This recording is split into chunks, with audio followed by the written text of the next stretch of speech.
Sono trascorse poco più di 24 ore dall'arrivo dei profughi nel Bellunese, già si è messa in moto la macchina dell'accoglienza, sono iniziate le procedure di identificazione degli immigrati, sottoposti anche a controlli sanitari di routine per accertare le loro condizioni di salute. Arrivano dal Mali, dal Senegal e dalla Siria e da ieri hanno trovato momentanea sistemazione nelle strutture messe a disposizione delle cooperative sociali a Belluno, Limana, Puos dal Pago e Seren del Grappa. L'arrivo degli immigrati in provincia non ha suscitato grandi polemiche fra la gente, se si escludono i soliti commenti di pochi facinorosi nei social network.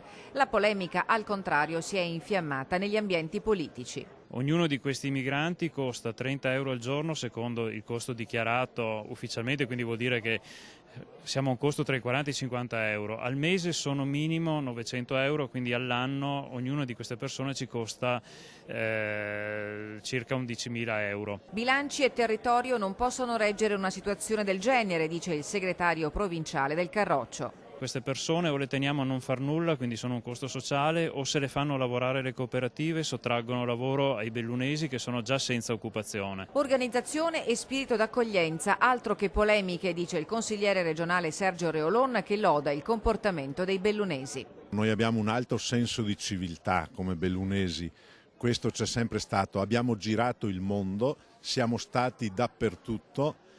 Ovunque abbiamo saputo farci apprezzare portando la nostra capacità, ma sappiamo anche cosa significa. In piazza stamani tanti stranieri che vivono e lavorano nel Bellunese, fra loro anche un gruppo di tunisini che si soffermano sull'integrazione sociale. È un po' difficile all'inizio perché non conosce nessuno e deve tentare di trovare qualche familiare. Il discorso è accoglienza o non accoglienza? Quale leggi noi abbiamo per accettare questi immigrati? Perché arrivano da noi?